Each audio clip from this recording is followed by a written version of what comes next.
Bonjour, on est avec Sukkot, veille de Simchat Torah, Shmini Atzeret, Simchat Torah.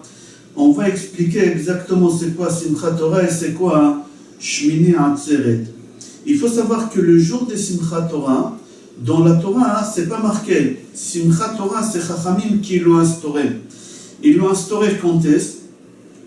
Le même jour que la Torah elle nous a ordonné de faire Shmini Atzeret. Il y a la fête des Sukkot pendant 7 jours, et à la fin de la fête des Sukkot, la Torah elle nous a demandé au Bayom HaShmini, Shmini Atzeret Yeh Lachem. Le 8e jour, ce sera une fête à part, aucun rapport avec la fête des Sukkot.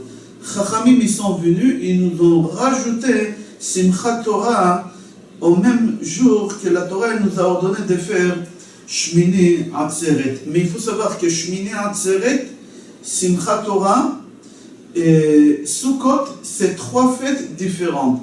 Et la preuve que la veille des Sukkot, on a fait Shechianu. C'est fini Sukkot le 7e jour, le soir même, c'est Shmini Atzeret. Shmini Atzeret dans le Kiddush, on refait encore Shechianu. Pourquoi? Parce qu'il n'a aucun lien avec la fête des Sukkot. C'est 2 fêtes qui sont différentes une de l'autre. Sukkot, c'est Sukkot pendant 7 jours, comme c'est marqué dans la Torah. Shmini Atzeret, c'est une journée de fête. On va expliquer pourquoi. Que la Torah aussi, elle nous a ordonné. Et pour cela aussi, on fait Shechianu. Chachamim, Zichronam Livracha, ils sont venus, ils nous ont instauré Simchat Torah au même jour que Shmini Atzeret. C'est marqué dans la Torah. Ubayom HaShmini Atzeret Yeh Lachem. Chachamim, ils donnent une parabole pour comprendre pourquoi Kadosh Baruch Hu, à la fin de la fête des Sukkot, il nous a rajouté une journée de Shmini Atzeret, une journée de fête. Il y a une parabole, un roi qui a reçu chez lui son meilleur ami pendant quelques jours. Et à la fin de ces jours, ils ont commencé à s'approcher. Et le roi, il a commencé à sentir que son ami, il va partir. Le roi, il avait du mal que son ami parte. Il l'a attrapé dans sa main et il lui a dit, je t'en supplie, ton départ, notre séparation, elle est difficile pour moi. Je te demande de rester avec moi encore une journée. Après, tu partiras. Akadosh Baruch Hu, il fait exactement la même chose avec nous. Depuis Rosh Chodesh Elul, on est très proche de Akadosh Baruch Hu. Amelech Basadeh. Akadosh Baruch Hu, il est proche de nous, on est proche de Akadosh Baruch Hu. On a fait tchouva, on a fait toutes les choses qu'il faut pour essayer de se rattraper le retard qu'on a eu pendant toute l'année. Après, il y a Rosh Hashanah, on s'approche encore plus de Akadosh Baruch Hu. C'est le jour du jugement. Après, il y a les 10 jours de pénitence, Aseret Yemei Tchouva, on est très très proche. Après, il y a Kippour. Et après, il y a Sukkot. Vraiment, on est très très proche de Akadosh Baruch Hu. 51 jours qu'on est collé avec Akadosh Baruch Hu. Et là, c'est fini les 51 jours. Oshana, Na, c'est 51. Les 51e jour arrivent et on doit se séparer. Et chacun il doit prendre sa vie normale, c'est-à-dire le train-train habituel, comme on dit. Et là, on va commencer à rater Shachrit Beminyan, on va rater Birkat Hamazon dans le Sido, on va rater quelques trucs. Là, Kadosh Baruch Hu, il a du mal de cette séparation. Kadosh Baruch Hu, il nous demande, voilà, je vous rajoute encore une journée. La séparation, elle est difficile pour moi.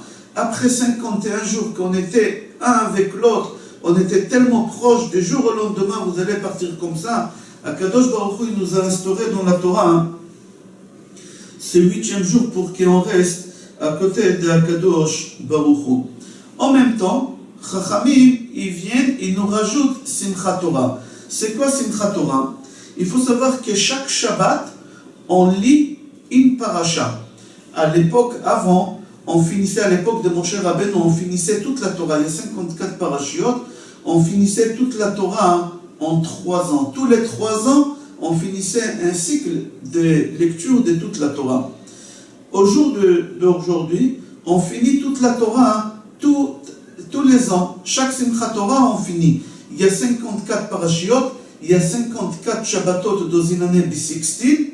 Si l'année n'est pas bissextile, alors il y a des parachiotes qu'on les lit ensemble, Tazria, Metzora, Vayak El, Pkudé, Matot, Maseh, etc. On les lit ensemble, ces parachiotes, pour essayer de rattraper le retard, les parachiotes qui sont en plus. Alors chaque Shabbat, on a une paracha. Celui qui a la chance d'aller à la synagogue chaque Shabbat et écouter une paracha, c'est extraordinaire pour lui. Pourquoi? Chaque Shabbat, c'est comme que tu es en train d'économiser une pièce, et encore une pièce, et encore une pièce. À la fin de l'année, tu auras un sac rempli de pièces. Et là, au moment qu'on va finir de compter toutes ces pièces-là, on aura un trésor. Simchat Torah, c'est exactement la même chose. Chaque Shabbat, on va à la synagogue, chaque Shabbat, on écoute la lecture, et chaque Shabbat, on a une mitzvah, et encore une mitzvah, jusqu'à qu'on arrive à Simchat Torah, qu'on a fini le cycle de toute la lecture de la Torah, et là, on va faire une fête, une grande fête, parce que Baruch Hashem, on a réussi à économiser toute cette somme d'argent, toute cette richesse, tous ces trésors pour le monde futur.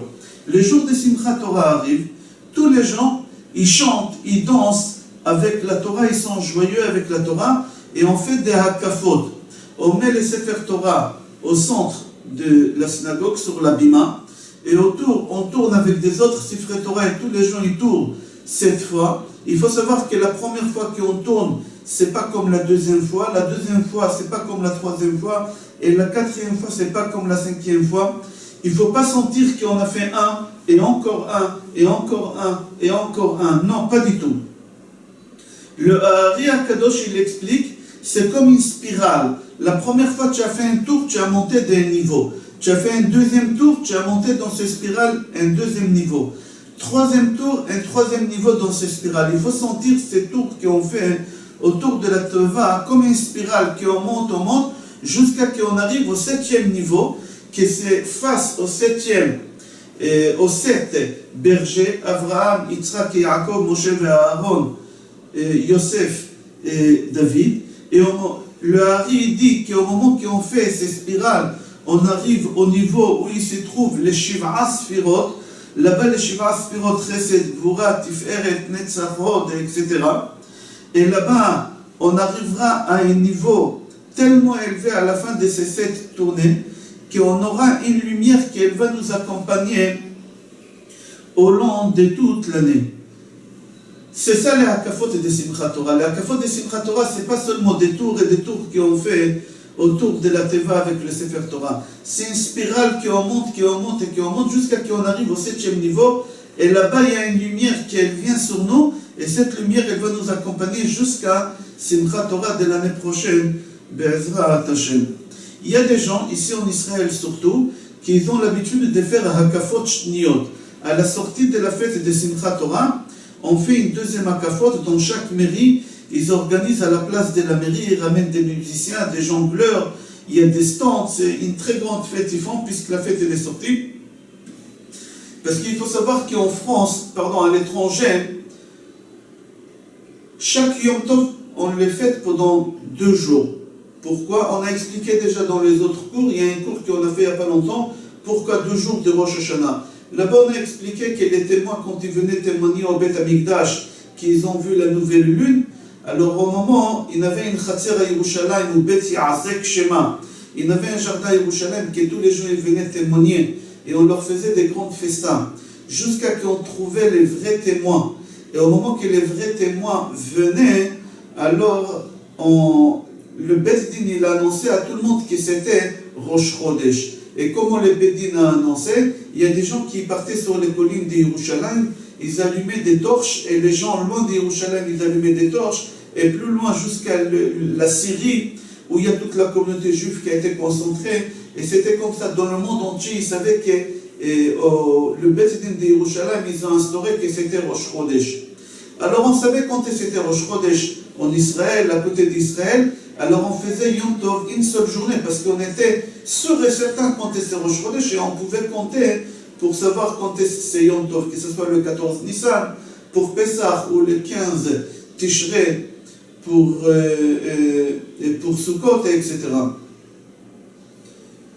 Mais il y a des endroits très très loin qu'ils n'arrivaient pas encore avec les torches. Alors qu'est-ce qu'ils ont fait? Misafet qui faisait 2 jours de Yom Tov. Il y a encore une histoire qu'il y a des gens qui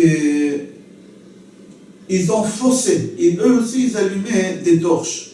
Alors depuis que Chachamim qu'ils ont vu qu'il y a des gens, les chambronim on les appelait, ils allumaient eux aussi des torches exprès pour fausser le calendrier juif, Me'az tiknu shiyu shlichim yotzim. Depuis Chachamim, ils ont instauré qu'on n'allume plus des torches, on va envoyer des messagers. Cette façon de communication, elle était plus longue, mais plus sûre. Et là, le temps que les messagers ils arrivaient très très loin, la fête elle est arrivée, et ils étaient obligés, Misafek, de faire 2 jours de Yom Tov. Mais en Israël, on savait compter ces Rosh Chodesh, alors on faisait une seule journée de Yom Tov. Mais aussi loin, on ne savait pas, il fallait faire 2 jours. Ah, pourquoi Rosh Hashanah, on fait 2 jours en Israël? Pour la simple raison, à Yerushalayim, qui savait qu'aujourd'hui c'est Rosh Chodesh, Tishrei, il faisait une seule journée. Mais dehors de Yerushalayim, ils ne savaient pas que c'était Rosh Chodesh, et les messagers ne pouvaient pas aller leur dire que c'est Rosh Chodesh, parce que Rosh Chodesh Tishrei, c'est en même temps Rosh Hashanah. Ils n'avaient pas le droit, les messagers, de prendre des chevaux et aller prévenir. Alors, en Israël, loin de Yerushalayim, ils faisaient 2 jours de Rosh Hashanah. Pourquoi? Parce que les messagers ne venaient pas leur dire quand c'était Rosh Chodesh. Alors, ça fait qu'ils faisaient 2 jours de Rosh Hashanah. J'espère que c'était clair, sinon j'ai fait un cours, c'était un peu plus long, concernant pourquoi 2 jours de Yom Tov. C'était concernant Rosh Hashanah. On continue. Il y a une question qui est intéressante concernant Simchat Torah. Quand est-ce qu'on a reçu la Torah? À Shavuot. À Shavuot, on a reçu la Torah, on a fêté la fête de Shavuot, c'était Yom Tov, mais on n'a pas dansé avec la Torah. Là maintenant, on finit toute la Torah et on danse avec la Torah. Pourquoi au moment qu'on a reçu la Torah à Shavuot, on n'a pas fait Simchat Torah? On n'a pas fait les Hakafot, on n'a pas fait tout ce qu'on est en train de faire maintenant. Pourquoi on attend seulement Simchat Torah quand on a fini toute la Torah pour faire tous ces Simcha, tous ces joies, tous ces Hakafot, etc. Le Maggid Miduvna donne une parabole extraordinaire pour savoir pourquoi. Il donne une parabole en disant qu'un jour, il y a un roi, il a rencontré un jeune homme dans la rue NSDF en demande, et il lui a dit: est-ce que tu es marié? Il a dit: non, je suis célibataire. Le roi lui a dit direct: est-ce que tu veux épouser ma fille? Lui, d'un côté, il a eu peur. Il a dit: si le roi me propose sa fille, et moi je suis un SDF, certainement il a des défauts. Si je dirais non, le roi va me couper la tête, il va se vexer. Si je dis oui, je vais me trouver dans un piège. Certainement elle est folle, peut-être elle a un défaut, je ne sais pas. Mais il a réfléchi tellement vite, il a dit: je préfère rester vivant. Il a dit au roi: oui, bien sûr. Et le roi, il a organisé un mariage. Ils ont fait une très très grande fête. Mais lui, le khatan, il n'a pas dansé parce que lui, il a dit: va voir ce qui m'attend. Et à la fin de la soirée de mariage, quand il a vu que la Kala, elle est bien, elle est tout à fait normale, il a dit: peut-être il y a un défaut avec le temps. Mais il n'était pas joyeux. 1 mois, 2 mois, 3 mois. Et il a vu que la princesse, la Kala, elle est extraordinaire. Après 1 année qu'il a vécu avec elle, il a vu qu'elle n'a aucun défaut. Il est parti voir le roi, son beau-père, et il lui a dit: mais j'aimerais qu'on refasse le mariage. Le roi lui a dit: mais pourquoi? Il a dit: parce que je n'ai pas dansé au moment que tu as fait le mariage, parce que j'étais sûr et certain que la princesse a un défaut. Mais ça fait 1 an que j'ai vu avec elle, je vois qu'elle est extraordinaire, j'aurais voulu refaire mon mariage pour que je puisse danser. Le roi lui dit: d'accord. C'est exactement nous avec Simchat Torah. Au moment qu'Akadosh Baruch Hu nous a donné la Torah, à Shavuot, on était quoi? On était des esclaves, on était moins que rien. On était dans le 49e degré de l'impureté. On était dans une situation qu'on était moins que rien. Et là, Kadosh Baruch Hu, le roi de rois, il vient et il nous propose sa princesse, la Torah. Les Juifs, ils ont eu peur. D'un côté, Kadosh Baruch Hu, il leur dit: oh, vous acceptez, oh, je vous enterre ici, Kafa Alehem Ahar Kegigit, c'est marqué dans le Gemara Shabbat. Ils ont eu peur. Par force, ils ont dit oui. Mais au moment qu'ils ont lu toute la Torah, jusqu'à Simchat Torah, ils ont vu que la Torah a aucun défaut. Elle est extraordinaire. Tova Nimi Penini. Ils ont dit à Kadosh Baruch Hu: on aimerait refaire encore la fête. Kadosh Baruch Hu, il nous a dit: bien sûr. Et c'est pour ça qu'on fait la fête. Le Maggid Miduvna dit, et on danse à Simchat Torah. Au moment qu'on danse avec la Torah, le Hari HaKadosh dit qu'il y a un gros tikkun qu'on peut profiter. Au moment qu'on prend les Sefer Torah, on l'enlace et on l'embrasse et on tourne, il dit il faut profiter peut-être au long de toute l'année. Tu as fait des bêtises avec des femmes que tu n'avais pas le droit de faire, tu as embrassé ta tante, ta grand-mère, et tu as embrassé des gens que tu n'as pas le droit de leur faire la bise. Tu as enlacé des gens que tu n'avais pas le droit de les enlacer. Alors le Hari Akadosh dit, le soir de Simchat Torah, au moment qu'on fait les Hakafot, c'est un moment propice d'enlacer le Sefer Torah et d'embrasser le Sefer Torah. Chaque moment et chaque fois que tu enlaces le Sefer Torah, Akadosh Baruch Hu, il t'enlève une fois qu'est-ce que tu as fait pendant l'année. Il faut faire la kavana. Chaque fois quand tu embrasses la Torah, Akadosh Baruch Hu, il t'enlève une fois dans l'année que tu as fait cette erreur qu'il ne fallait pas faire. On a l'habitude aussi de danser avec le Sefer Torah fermé. C'est-à-dire quoi fermé? En France, on n'a pas cette habitude, mais dans certains pays, par exemple en Égypte, dans certains pays, ils ont l'habitude, au moment toute l'année, qu'ils font le holacha, le Sefer Torah de Hechal jusqu'à la Teva pour lire Shabbat, lundi, jeudi, au jour des fêtes, ils ouvrent le Sefer Torah et ils marchent avec la Torah ouverte jusqu'à la Hechal. Et les gens, ils regardent la Torah, ils embrassent la Torah. Pas dedans, on n'a pas le droit de toucher la Torah. Ils embrassent les bois des Sefer Torah ou le manteau des Sefer Torah. Mais ils ont l'habitude de marcher avec un Sefer Torah ouvert. En France, on n'a pas l'habitude de faire ça.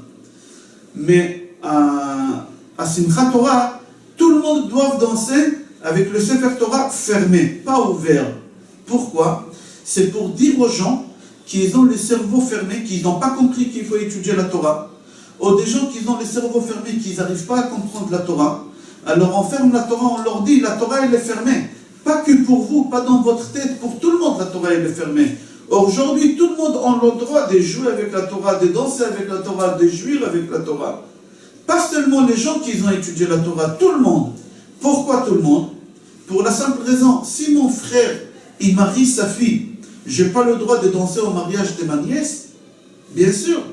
Si mon frère juif, il a étudié la Torah toute l'année, et aujourd'hui c'est Simchat Torah, il est joyeux avec la Torah qu'il a étudiée, je n'ai pas le droit d'être joyeux avec mon frère? Bien sûr que j'ai le droit. Alors c'est pour cela, tout le monde, ils doivent être joyeux et danser la Torah et montrer à Kadosh Baruch Hu l'amour qu'on a, l'amour qu'on a vers lui et vers la Torah.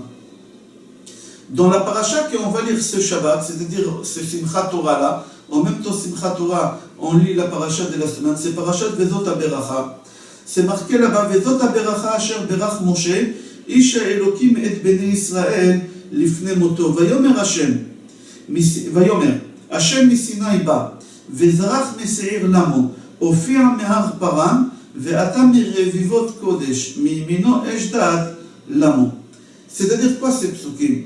Là, ces psukim, ils sont en train de nous détailler comment Akadosh Baruch Hu, il a pris la Torah, il est parti voir toutes les nations, et il leur a dit, est-ce que vous voulez la Torah nation par nation?